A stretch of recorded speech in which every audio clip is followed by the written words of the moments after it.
He's doing everything that we tell everybody else to do. The very first post is him with his buddy's flower shop in Staten Island or whatever. He's like, come see my friend Paulie on the corner. That's a small business spotlight. He is highlighting a small business in his community.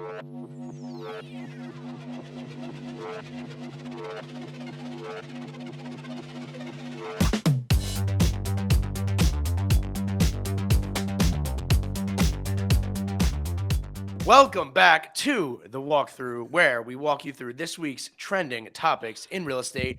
On today's show, we're talking Super Bowl marketing, the cost of love, my boy Tony B, the mob marketer, and much, much more. This actually may be my favorite lineup of topics ever. Let Byron talk about interest rates. We'll talk about the mob marketer. On today's show, we are joined by my handsome, big-brained co-host, Eric the Broke Agent Simon. Eric, how are you today? I'm good. I'm wearing a hat because I got a facial 48 hours ago. I have my wedding in 3 weeks, so I got an extraction and a light peel, and they seem to have, grinded my face. It looks like World War III was fought on my forehead, so that is why I have this La Paloma Country Club hat. Got it. Also, happy birthday, Eric. No, not even close. Oh, but thank you. I thought we shared the same birthday, so that's why I was. Oh, it's your birthday. Happy birthday, Dan. Happy birthday. Appreciate happy that. Birthday, Dan. Thank you. Appreciate that very much. Hey, everybody wish Dan a happy birthday in the comments. Watching this, go leave in the comments a happy birthday. That was an incredible way of me telling you that it is my birthday. Also, we are joined by two returning guests and fan favorites, all the way from sunny San Diego, Jason Cassidy. Jason, how are you? What up? I'm great. How are you on your birthday? Thank you for being here on my birthday. And we have superstar Teo DeCarlo. Teo, how are you today? I'm doing much better now that I'm here with you guys. Welcome to hell. Welcome to hell. We like to stay here. All right. As always, make sure to throw us a like, comment, maybe let Eric know how his facial looks, and maybe cheer him up a little bit. And wish me a happy birthday too. And Eric, before we start, a word from our sponsors. The Walkthrough podcast is presented by Keeping Current Matters, your go-to source for the insights and content you need to be the market expert. KCM is the best in the biz at taking the latest housing data and curating it into powerful, epic visuals and marketing content for video and social media that helps you look great and gives you an enormous, tons of value to your clients and prospects. At a time when the market's changing and consumers are asking questions most agents don't know how to answer, KCM makes it easy to build your brand as the market expert. Check out trykcm.com/BAM so you can master the market for your marketing today. There is also a link down below. This guy's good, huh? Yep. Fresh off his facial, this guy is good. It sounds like you have your Invisalign out. Barely. I was kind of lisping through that a little bit, I think. I needed a glass of water. Great job, Eric. Thank you. Great job. All right. Topic number one is going to be, and we will have this attached in the down below. This is an article from HubSpot, Super Bowl commercials and what consumers voted were their favorite and what we can learn from them as marketers. I know Eric, Jason, and I won big on the Super Bowl, and we are big football fans. But most people, and by win big, I mean we won big. But most people tune into the Super Bowl for the commercials. So HubSpot's article, which will be in the show notes, they pulled the top 3 commercials of the night and what we can learn from them. Again, you can watch this in the down below. But number 1 was the Dunkin' ad, and it was more so about influencer marketing with Ben Affleck. The second one was an Amazon ad, Saving Sawyer, which included a dog, so it was relatability. And the third one was the Jeep 4xe, like, I don't know, it's the electric Jeep or whatever, but it was the electric boogie that had like the crazy soundtrack. It had the crazy animals. I felt like I was on magic mushrooms. I was on magic mushrooms, but I felt even more so like I was actually on magic mushrooms. So the 3 biggest takeaways were relevance, humor, and relatability. What did you guys think? Shocking turn of events here in this HubSpot article. They may as well not even have written this thing. I mean, we knew this about everything anyway. The Ben Affleck ad I liked because it was based off of the meme of him at Dunkin' Donuts. But to tell you the truth, I don't even remember that ad. I think the best ad was that Tubi commercial that everybody was talking about because it actually felt like they were changing the channel. That actually got my attention. Mine too. And there's even memes about that. It's like old people everywhere when they're like, Grandpa, who touched the remote? And he was like, not me. Like, because it makes you stop that scrolling pattern, right? Anything that makes you stop in your tracks. And then all of us remember Tubi because we're like, I don't know what it is, but we're going to Google it. And I'm sure that's exactly what their intention was and what the turnout became. Jason? Yeah, I agree. I think overarching the whole thing is like how many celebrities, I mean, this has been for years and years and years, but celebrities doing these spots is a old take back to influencer marketing and how important it is. I mean, Duncan is basically buying their viewers by getting Ben Affleck and J-Lo in that ad, right? And so like obviously then they were relevant and humorous too, which I really liked. I thought the self-deprecating joke that Ben Affleck told where the guy pulled up and he was like, "Do you know who I am?" The guy said, "No."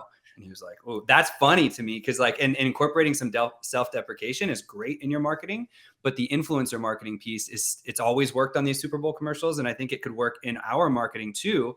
Not only influencers in our space, right? Like I'm not talking about getting Ryan Serhant to be in your marketing, but micro influencing within your community, right? Small business spotlights, neighborhood spotlights, but then people who are popular within San Diego, local news sources, getting people who are influential in your neighborhood into your marketing is really, really beneficial. And that's what these biggest companies are doing with the Super Bowl marketing by getting celebrities into it. Yeah, and the dog one too, Sawyer with Amazon, like the relatability. Anytime I see a dog, and there were like 2 or 3 dog commercials that I saw, every single time I'm immediately tuned in. There was actually one, and I don't know what the company was, but it was like the dog was a puppy, then it kind of like started to grow up. And I like got a little bit scared. Like, is this dog like, are they gonna like kill this dog in a 30-second commercial here? Like, God. no, but like, like, is this like a cancer, whatever. Right. So like anytime there was a dog on the screen, like it caught my attention. So, and that's like relatability, right? Like I'm a dog lover, I'm an animal lover. So, that was big too. But you're right, Eric. These are all things that we already kind of know. What did you guys think of the first commercial was Prime? Did you see that? Logan Paul's drink? Yeah. I thought it was a cringe-inducing commercial. They were both just screaming. Yeah. But can you imagine for how much money? I saw Mr. Beast tweet this out. They were charging $7 million, let's say, for these commercials. These big companies pay, advertising agencies and marketing agencies to come up with these ideas, right? Can you imagine that if that was your job, Eric, like Monday through Friday, you go into the office 9 to 5, and all you have to do is think of one commercial idea for the Super Bowl for, one day of the year. That's your job. Just 365 days a year. No pressure. No pressure. Yeah. Here's a good question. If you got a Super Bowl ad for your real estate business, how would you go about it? If you got, a 30-second spot, what would you do, Jason? Ooh, do I have unlimited money though? Like, can I get guest cameos and stuff like that in? Yeah, sure. Yeah, I would probably do something with all the most visible real estate names. So I would have Serhant, Altman, right? All the most visible names, and have some version of that where I'm engaging with all of them. And then like I do something that they couldn't, right? So it's like I'm using influencer marketing, but then also selling myself, because I think that on the Super Bowl, the biggest stage, that's what would win. Now, if I had a budget constraint and I couldn't do all that, I would probably do some sort of kind of like the Amazon, the dog ad. They made it very relatable. We all, a lot of people got dogs in COVID. That's what the whole thing, the dog got used to people being home and then they weren't.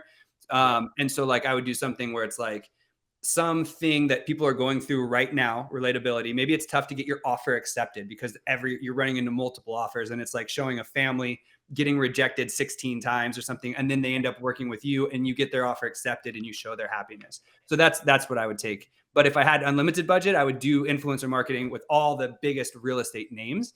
And then I would set myself apart in some kind of humorous way, engaging with all of them. Jason came to play today, man. Yeah, Jason crap. came off the top. I didn't think you were actually going to come up with something. I don't know. I think I could one up him on that one. Go. Let's see it. Ooh, shots fired. So I learned recently that Super Bowl performers do not get paid for their performing. So what I would do is but they do it for the exposure, right? And I forget what the stat is of like how many people Googled Rihanna music, or 650%. Okay, increase. right. So if people are going to be Googling Rihanna, then I would somehow incorporate my marketing to be with Rihanna, right? And so the fact that if you knew beforehand that she was performing, you'd know that she was pregnant, right? I would do some sort of commercial with Rihanna that she's like, I'm going to need more space. No, more space, more space, more space. Genius. And then go ahead and help her find a house. So people would be Googling Rihanna realtor, and then it would just drive traffic to me. Genius. Yep. Damn. Wow. That was good. You came prepped too. If you could get that in the second half too, so after everybody had seen Rihanna, and then Yeah. it's like the commercial where you're like helping her house hunt because Yep. she's having the baby, like genius. And she would Yeah. be willing to participate in that commercial for exposure because it would only Yeah. increase her search inquiries. So I Great. might have been late to the walkthrough today, but just Knocking out of the Came to park. play, Taya. Points Came to points play. going up. PTI points going up for I'm not Taya. horsing What- around. Okay. Yeah, right. Dan, I don't think you and I should even follow that up. I think we should either just Yes. move on to the next topic or just shut up for the rest of the episode. Can we get a rating, everyone, 1 to 10? Rihanna's performance halftime Yeah. show. I'm gonna go 4. 4 out of 10. I thought it was great. I thought it was a 7.5. 7.5. Taya? Yeah. I mean, people are going to come at me. I would give it about a 7 as well, because I honestly, it wasn't so obvious that she was pregnant. And so I was like, is there a reason why she's not like moving around as much? But once I found out she was pregnant, like hours later, I was like, you know what? Good for her for being like she's the first woman ever to perform pregnant at the Super Bowl. And women back in the 1950s, like when I Love Lucy was on, she almost lost her job for being pregnant. That they weren't even allowed to show a pregnant woman on television. So to know that we've come that far, that a woman could actually perform pregnant at the Super Bowl, like, but in the moment, I was like, Deserves a 7 from Taya. In the revolutionary moment. in the moment, 7. Yes. But afterwards, I was like 10. Got it. Fair. Got it. Eric, So did you know she was pregnant immediately? You have an eye. You have a knack. Anne was sitting next to me. She said Rihanna's pregnant. I also could tell that there was some lip syncing going on too, which is obviously standard. But I think the vocals coming out of the mic sounded just like the background music. But it reminded me how many bangers Rihanna has. Yeah, Just me every single one of those songs is so good. So I thought there was kind of like a weird boomer take, like, oh, this is so raunchy and disgusting just because she like sniffed her crotch for 2 seconds or something like that. She did some sort of like move that everybody was like offended by. It's like we've seen, Janet Jackson's nipple. We've seen Come on, Shakira and J-Lo. I mean, Shakira and J-Lo. My this was boys were watching them like shake their asses on TV. Like, yeah, I don't know about anybody else. I was listening to Bitch Better Have My Money like the very next morning at the gym. Yeah. Hell yeah. I mean, I don't think this was an offensive performance whatsoever. So I'd also give it a mid-7s, just in the sense that we were kind of all expecting some ridiculous dance moves, but obviously that wasn't the case. So, all right. Well, let us know what your rating is in the comments. Yeah, drop the rating. A like and a comment here. Would have loved to have seen a follow-up act or somebody, like a guest appearance. Like last year, I thought Kanye was gonna come out during all the lights. That would have been ridiculous. I figured Kanye wasn't coming out. I thought Jay-Z or Drake for work. Like I thought that would have been awesome. Jay-Z was there at the game, so I thought for sure, but no. Yeah. All right. Anyways, moving on to topic number 2 here. A perfectly timed BAM article, Valentine's Day themed, to summarize renting and making a mortgage payment by yourself versus moving in together and splitting the cost. This BAM article, The Cost of Love and How Money Impacts Move-In Decisions. The average single person pays on average, a $7,000 a year singles tax. My singles tax happens to be 15 times that. But to summarize, a large trend of people, specifically the younger generation, are moving in together sooner to save money, and they might not be ready to move in together. In some areas like New York and some of the metro areas, San Francisco, that $7,000 singles tax goes up to, I think, 42, right? Or like 24,000 in Manhattan. Yeah. Just under 20,000 in New York. So it's a very large number to live with yourself. Like I said, my number is 15 times that. So the article also says that 42% of these people regret moving in together, and they feel that they did too soon. I am somebody that likes my space. I like to live alone. I have for a while. I do have Emily with me as well. Taya, you are somebody that you have your boys, right? Jason, you have wife and kids, and Eric, you and Lugnut share an 1,100 square foot apartment in Brentwood. So I am interested to hear your guys' take on living together with a spouse and splitting the cost versus potentially living alone and paying alone. As someone who now gets some alone time, I had no idea how precious that alone time was. It's nice. I lived with the same person for over 14 and a half years. And I will tell you, Holy moly, having my alone time is so precious now. I love being with my kids, but when mama gets a minute, like my married friends are like, "What's it like? What's it like?" What is it He's like? just sitting home. Bitch better have my Bitch money. better have my money. And I'm just like drinking my coffee and I'm listening to birds chirp and my deaf dog is just looking at me like, what are we gonna do today? And I'm like, we're gonna sit here and do nothing, my friend. Yeah. Sounds pretty nice. So I honestly, I think this article is so fascinating because I actually really do agree. I think that if you're making a decision to move in with someone solely upon finances, get a freaking roommate. Like, Yep. I get the mentality, especially for women who feel that pressure of their biological clock. And they're like, well, I'd rather find out sooner than later that this relationship's going to go down the drain. But moving in with someone, it sets you on a fast track, right? Yeah. So I think that young adults should stay single or not stay single, but not move in with their partner as long as possible. Get multiple roommates instead and have your autonomy and take your time with it, because once you go down that path, it's very hard to unwind and stay together. Yep. Jason?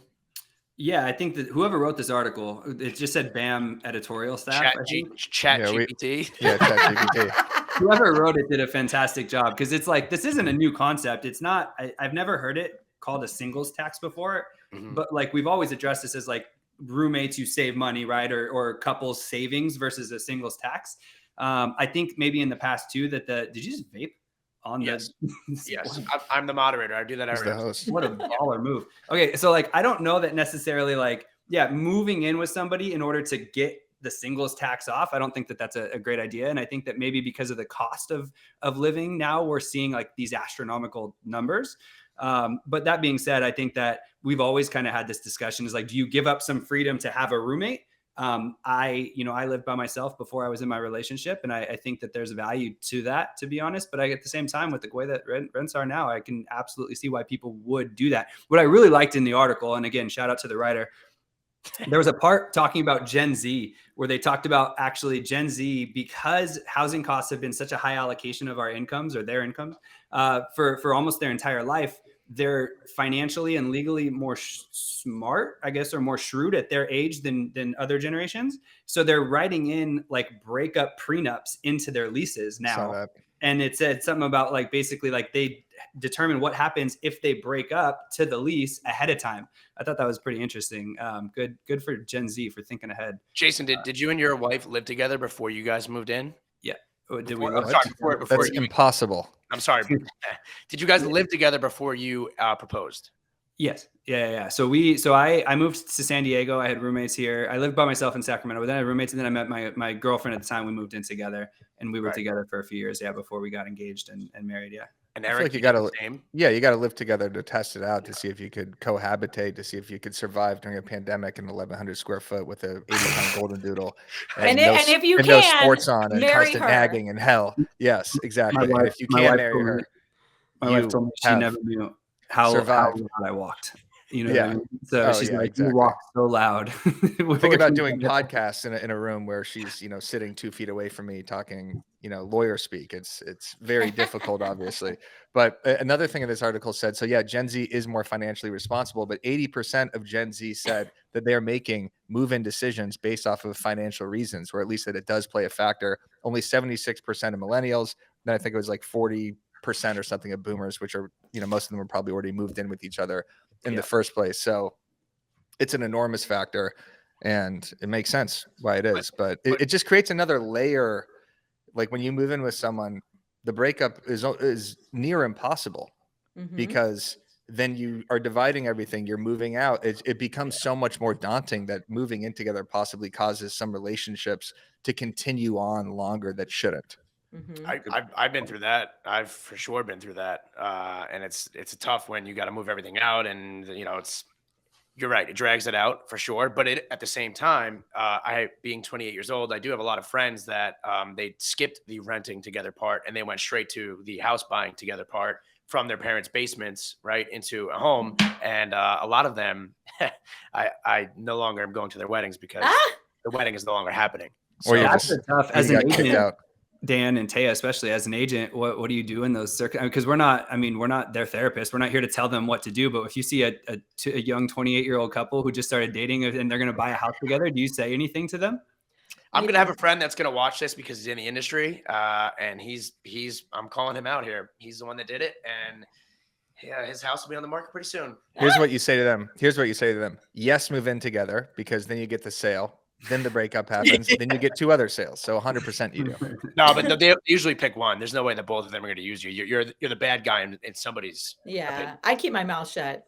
Yeah.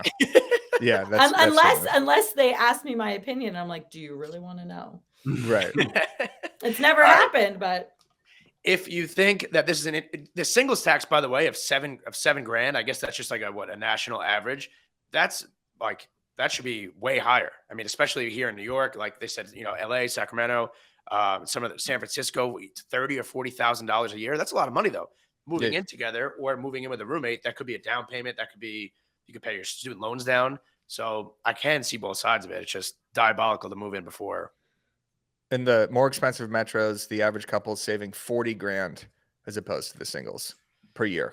Read the article. It means like living alone in a 1-bedroom apartment and then cutting that in half. And that's the savings, which they're considering the singles tax. Now you could also cut that in half by getting a 2-bedroom and just getting a roommate. Yeah. You can still save money that way, right? But they're saying that by having a 1-bedroom and then sharing a bedroom in essence, or in this case, cutting it in half, the single person has to pay that extra difference. And that's what they're calling the singles tax. All right. Well, speaking of singles tax, make sure to like and comment and let us know how we are doing. Again, no relation. Speaking of singles tax, right? By the way, when you're soliciting comments from the viewers, you got to give them something to comment on. So you got to be like, leave us a comment if you're single or something. You can't just say, throw us a like, throw us a comment. It's got to be positioned about something. So throw us a comment if you like the singles tax. Right. See? Yeah, there we go. You're right. It's tough. I was thinking about it for like 15 seconds. I couldn't come up with anything. That's the best I got. It's my birthday. Everyone wish me happy birthday. Happy birthday. Right, how about that? Topic number 3, Realtor.com and RateMyAgent are partnering. I am steaming mad.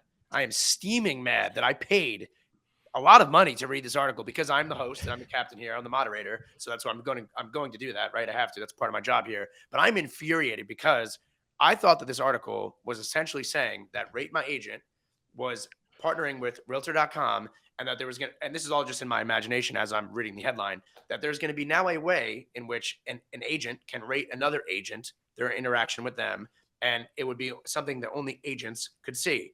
But what it turns out, and I will summarize and save you the money from the article, is Realtor.com is just partnering with an Australian company, RateMyAgent. And now this will be another location for reviews to be had from consumers. So now you have Google My Business, you have Facebook, you have Zillow, you have Realtor.com, you have RateMyAgent. How many places am I going to ask somebody to leave me an effing review? How many? Too many. So my idea, which I hope they watch this, which they probably will, is they should create some sort of Rate My Agent, like when I was in college, where we had Rate My Professor, wherever it was, where essentially we could look up our professors when we met with our guidance counselor, and we could see other classmates' reviews on that professor and pick and choose our class based off that. So I wish that there was a way that we could rate other agents, but it was only so that agents could see. Your guys' takes on it?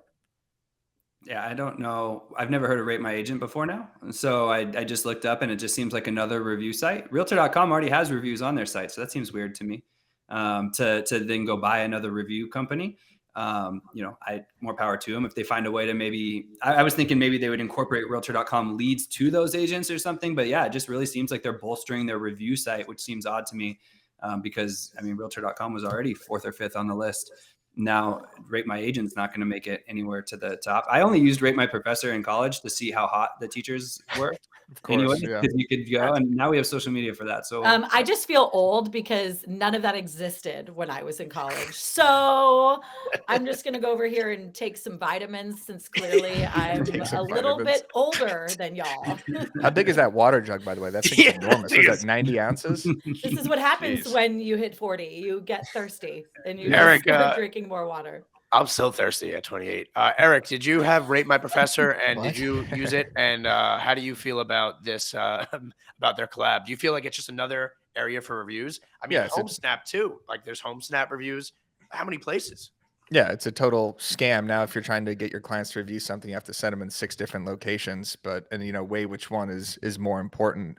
I actually posted about this a year and a half ago, where maybe you got your brilliant idea about Rate My Professor, Dan, about how you could rate other agents just from another agent perspective. I thought that'd be great to be like, this guy was an asshole. This guy wouldn't DocuSign anything. This guy didn't pick up my calls. This guy, kept the lockbox key in his ass the entire time, and I couldn't even find it. Right? Like, that would be awesome, is to actually hear from other agents what these agents did. But there actually is another service that provided that. I think it was in Canada. And because I made this post and then everybody was commenting about it. So if someone knows what I'm talking about, leave that in the comments and we can check that out. But there's also some reason you can't do this. Well, because isn't there like ethics thing with NAR, right? You can't talk bad, but would it be anonymous? No, I think it is. I think it is a Article 3-4 NAR. Yeah. Dan falls asleep to the NAR code of ethics. I'm sure the guy that pretends he has buyers every time he's cold calling people. Oh my god. It's just his dad. It's just his dad. Yeah. It is my dad. It's my cousin Vinny. Yo, Vinny, what's up, man? Oh, how are you listening to that house? You want me to call him again? You want me to call Vinny? Call Vinny. No, don't call Vinny again. I've heard enough of this guy. All right. Well, someone in the other room. Speaking of cousin Vinny, we got Tony B coming up here up next. Taya, what do you think is where do you ask for? That was a good transition. That was a great transition. Where do you ask for reviews most? Zillow, Google I actually gave up on Zillow because for a hot minute there, they were deleting reviews, and that really burned me. I didn't like that. Yeah, when they all of a sudden switched over, there was a hot minute where they started removing reviews. Do you remember this? Am I delusional? No, I remember that. Okay. Something's in that water jug. No. Sauvignon Blanc. No. I honestly focus on Google because I feel like Google is not going to go away. I know it's maybe is naive to put all my eggs in one basket, but I would much rather say just put your review on Google. And then what I can do from there is copy and paste and save those reviews on my website. So that way they're not going to get deleted. They're not going to go away. Me as a consumer, if someone asked me to post the same review on 3 different places, I'd be like, go fuck yourself. Like, no, the answer is no. I have a hard time just following through on writing a review for an Airbnb. Like, it's enough already. It needs to be in one place. I don't have patience for it. Minus 200 for Taya for dropping the first F-bomb here on the show. Sorry. Nobody had that one. That takes away her Rihanna take or her Super Bowl commercial. So am I getting penalized? I didn't know there was a rule with you guys. No, we could say whatever we want on here. Jason, how do you Jason, Taya, and Dan? Jasa, we have. Let me ask the damn question. How do you solicit reviews from your clients? Take the freaking retainer out of your mouth first. Dude, I'm thirsty. I've been on 6 different podcasts today. You should get one of these. Right no, that thing's ridiculous. That thing will break my arm. This is not an ad for Hydro Jug. They should actually be paying us right now. Yeah, there's another ad read for Hydro Jug coming up. How do you solicit reviews from your clients? What's the best way to do it? We send an email right before closing and say, hey, thank you so much. Obviously we're at the final step.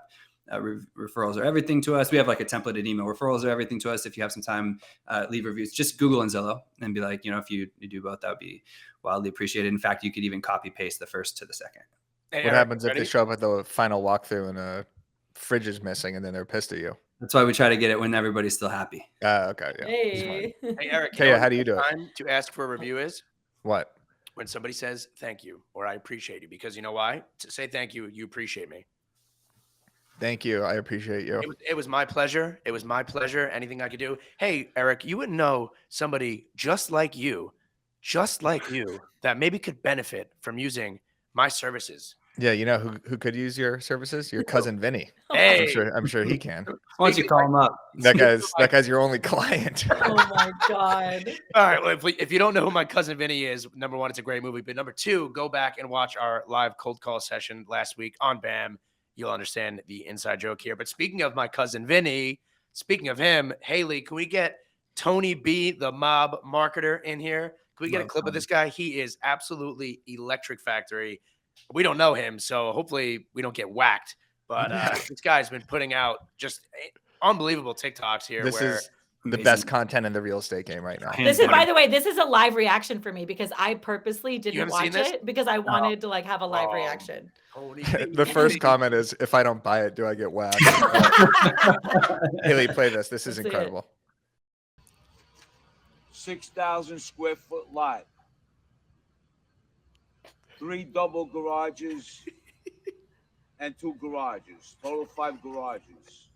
Parking for 25 cars outside the garages. $490,000. Barker Street, West Brighton, Staten Island. If you're interested, you call us, Island-Wide Realty. You can build a house and so on and so on. There's many other options here, according to the zoning in the area. Interested, call Island-Wide Realty. My favorite, I love my dad does this shit. He holds the number 1. He just holds that number 1 down. So he could either point or be like this or whatever. But I love that he didn't ask you to call. He's like, you call. You call. Yeah. He's demanding that you call. The cadence in which he delivers these videos is unbelievable. He pauses like 15 seconds in between each word. First and foremost, 2 garages, 3 garages, and 5 garages. Go watch this guy's TikTok. First of all, he's doing everything that we tell everybody else to do. The very first post is him with his buddy's flower shop in Staten Island or whatever. He's like, come see my friend Paulie on the corner. That's a small business spotlight. He is highlighting a small business in his community. Then he goes into a personal pic with his wife, and then he goes to a past client of his. He's like, Tony, you just bought a spot. How'd you like it? And the guy's like, it was great. He's like, happy customer right here. The whole time, that story. Jason, the whole time too, his text alerts are going off. So he's like, hey Jason, Michael, how'd you like my services? And it's just like ding, ding, ding. He is crushing the game. It's obviously the qualities of like, there's some pro tips we can help him out with that, but he doesn't care. He's crushing the game. So confident, so authentic. Yeah. The best delivery in the game. And it's just like, this guy will explode because one of these is going to go viral. So many people have just DM'd this to me. And I was like, I don't want to post this yet because I don't want him to think I'm making fun of him. But hopefully this exposes that we love this guy. Yeah. And we should put we'll put his link down in the description on Instagram and TikTok. Do we have another video of him? We should. I sent Haley 2. The other one this one is unbelievable. It's another one where it's just like, if you don't use them, you are going to get your knees broken. It's like, you call me. Yeah, there's 5 garages. And then there's also 2 garages. This one's great. Dude, he says that there's a train station and whoever's videoing him is literally just like, look how pissed he is at the beginning too. I love this guy so much, man. We're here, Staten Island's downtown development zone. Selling a building. $1.3 million. Property to it. Yeah. It's a very good deal. 2 2-bedroom apartments and a 1,000 square foot store. Income producer. C5. Income producer. You're gonna go up another 2 stories. This zoning is a special zoning. This is downtown development zone on Staten Island. Stapleton. The train's over there. Neighborhood this camera guy. This camera guy can't even find the train. Neighborhood just did a full 360. There's no train. Give us a call. 718-447-2100. Island-Wide Realty. You call us. He's also chewing on something too. And you know what I just realized? It's Island-Wide with the number 1. I want to tell him that his logo should just be him like this. Like just like this guy. Number 1. This guy, scroll through his TikTok, he will be laughing your ass off. Yes. For days, just because it's just so incredible. Watermark on top of the TikTok watermark on TikTok. I don't know how that happened because you only get that when you take it off TikTok. Yeah. So he filmed it in TikTok, took it off, reposted it, took it off, and then reposted it to get the double watermark. You know what I love though the most out of everything is like you said, Jason. He's actually like he's literally doing everything that people preach. Like he's probably not. He didn't grow up with social media, right? But he's doing everything right. He's doing the local reviews. He's getting out there, and hopefully now. I mean, I don't know if he's got Instagram or wherever else, but hopefully now people will start. And we're not making fun of him. Like I would love to have you guys have him on Overask. That would be yes factory. He would blow up. Yes, that'd be like unreal. the old, like the big guy in the gym or whatever. It's like, don't make fun of the big guy in the gym. At least he's in the gym, right? Yeah. Don't make fun of that guy. He's doing more content than probably 85% of the realtors out there. He's got $2 million worth of listings right there alone. I want to do a duet with him, like duet with the video, or it could be like, would this selling tactic work in LA? And like go with him just being like, call me, do this. Yeah. This is a good deal. And then I'll be in LA with like palm trees behind me and I'm like, call me. This is a really good deal. People are like, yeah, no.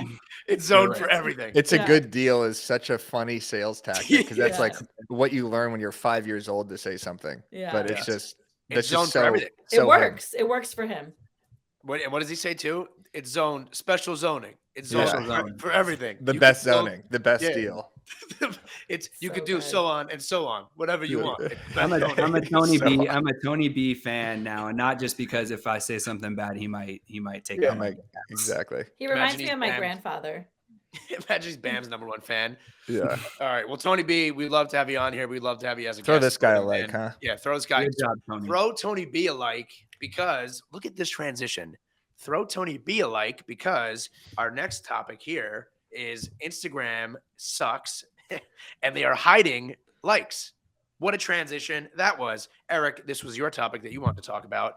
Instagram every week seems to be either they're introducing another tactic or they are ruining everything. And it seems this week they are doing the latter. So Eric, do you care to tell us more about it?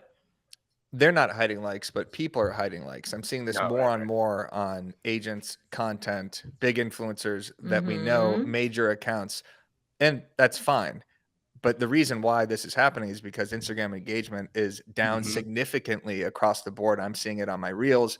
I'm seeing it on my feed posts. I'm seeing it everywhere because they turned down the suggestions significantly in the last 3 months. So after the Kylie Jenner complaint, after everybody was like, keep Instagram, let's get more photos back in the game. I want to see the feed posts from people I actually follow. They listened. And now all of our engagement is hurting. And now everybody's pissed again. So I just wanted to hear from you guys if you're experiencing the same frustrations with the post, because we're putting so much time and effort into our content. It's really frustrating to see that reach and engagement down. I have not, I will say this, my static posts, my engagement's definitely down. My story engagement is down, but my reels, I feel like over the last, since the first of the year, my reel engagement has actually been really big. And my Taya's 2 cents videos consistently get like anything around like 25,000 views. I'm like, okay, like that's good. If it goes above that, I'm like, okay, that posted is like especially well. But I have not seen my reels be as affected as my static posts. My static posts, absolutely. I'm like, where is everybody?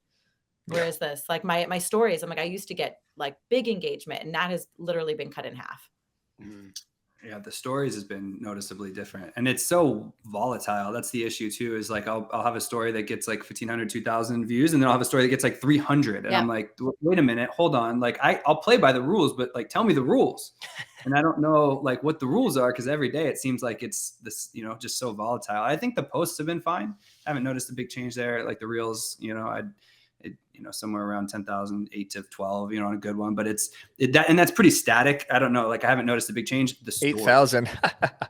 Oh man. Can you imagine getting 8,000 views on a reel, Dan? I would end my Instagram if that happened to me. Oh my God. That is embarrassing. Eric doesn't get 10,000 likes. He hides it immediately. Stupid. He deletes his post. Deleted immediately. But you have a huge organic following. And I mean, let's talk about that for a second. All of us on this call right now have organic followings. We've never bought a follower. We've never bought engagement. So we're not getting punished like some other accounts. Let's be honest. There are people out there who have bought engagement, have bought followers. Shame on you.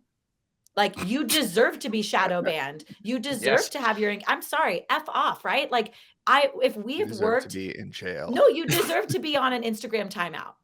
Yes. If you're trying to cheat the system and the rest of us are coming up with content that we're trying to be of service, we're trying to create value. It's not about ego. It's not about look at me. It's like, am I actually contributing to my ecosystem? And are they getting something out of it? Because as a content creator and as a real estate agent, all of my business comes from some way, shape, or form from Instagram. That's just, I would be dead in the water last year if it wasn't for Instagram. So go ahead.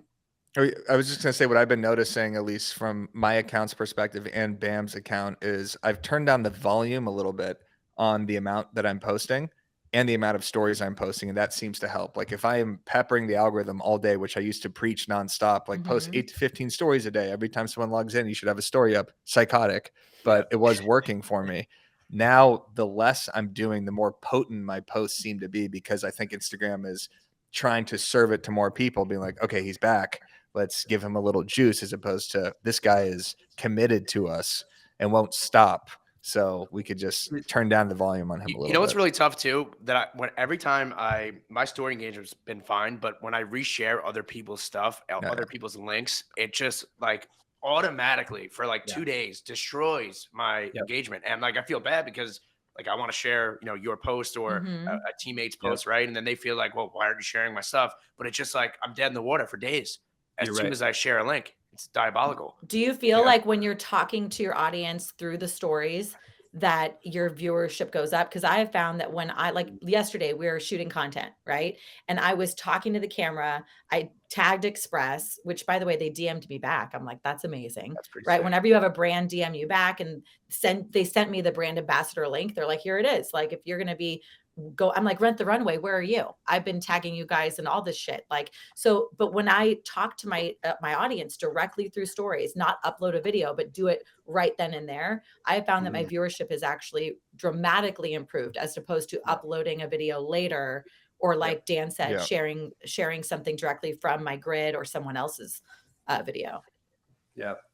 I'm not mad at the concept of having likes and comments hidden too. Like on the macro, I feel like there's a psychological barrier sometimes to posting, because it's like, oh, is this going to do well enough? Like I've been a victim of that. Like in the past, I think all four of us too have enough of a following now, or maybe we don't, I don't know, maybe we don't worry about it as much, but in the early days, I was very worried. Well, what if I post this and it only gets 5 likes and it's not, and then maybe I would not post it. And maybe a lot of people are having that same issue.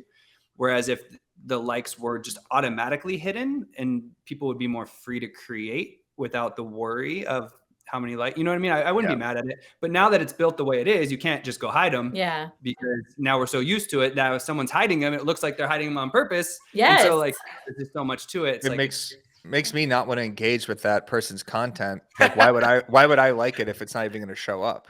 Right. You know, I agree. That's the whole gamification of the app. That's what is fun about making content, is seeing the feedback. It gives you feedback on what's working and what's not. If a post gets less likes, it's not necessarily because of the algorithm. It's because it probably is worse than a post that you posted before. Well, but Eric, do you find on days, like if you go 2 or 3 days where you're on your bachelor party or you're out for the Super Bowl, whatever, and you're not engaging on other people's story, if you're not commenting, if you're not liking on other people's stuff, do you notice that also then has a hit on your engagement, or is your account so big that it doesn't even matter? Yeah, no, it certainly matters. I always preach the social aspect, and I need to do way more of this. But I'm always trying to be in DMs and stuff before I post, and at least engage with people, because that kind of like starts the Instagram engines a little bit and the algorithm moving, because then you'll pop up in other people's feeds. But everyone knows that at this point. I've said that so many times. Well, so I think that the count go home. No, the count. I think showing the counts is really important, because when you're doing a credibility check on someone, right? Like Giselle just posted a guy, like in her stories, that someone got the blue check mark. Sorry, Dan, I know you got yours taken away. But someone got a blue check mark right away on his first try. This speak, I swear to God. And he goes, thanks, Giselle. He goes, thanks, Giselle. My Scotty Cameron putter too. So sorry. Look, I want to get mine too, but I see this guy, right? And so of course I go to his page and I immediately want to know who this guy is and what his viewership's like. So what do? I go and I watch some of his most watched reels. To me, that viewership number is actually really important, because I want to know what kind of engagement is he getting. If he just got his blue check mark and had all hidden views, I'd be, as the kids say, sus. Like, super you know sus. what I mean? Super sus. That would be a cause for a revolt. Yeah. So I mean, the viewer number is very much important. Yeah. So moral of the story, don't hide your likes. Yeah. You look soft. Sus. I would say. Super sus. You look sus. Looks sus. What are you hiding? No one Yeah. cares. Keep them up. You're more likely to get better engagement when your likes are up because you have haters like me who see that, think Yes. you're soft, and I'm not going Right. to throw it a like. And you can't hide the comments either. I mean, the comments are the telltale Oh. sign because you can buy likes, you can't buy comments. I'm, Right. I'm here for the Well, comments. You could buy comments. Yeah, I think you can. I have an agent in my market who actually does very good business, but like Vinny? all their followers. Yeah, it's my cousin Vinny. You know what? If you like the show, wish me a happy birthday. Okay. Wish Eric a happy birthday. Thank God he finally got a facial. He looks great. Taya, thank you for coming on the show Oh, today. thank you Thank for you so having much me. for reminding everybody that I was verified and then it's removed. I appreciate that. Shout out to Tony B. Everybody go follow him if you're still watching at this point. Jason, thank you. You had a great job today. We need to get like a Tony reality point system here. Because Jason, you crushed it today, brother, man. You think Jason won? I don't think you won. I think I made the most brilliant points. I think I got points for F-bombs and for slight burns. I think this is a very equal walkthrough. I think we all provided humor, value, insight, everything. I think, hey, throw this. Let's make this the most liked walkthrough of all time. If you enjoyed this, we had a lot of fun on the show today. Yes, we did. And we won't hide the likes.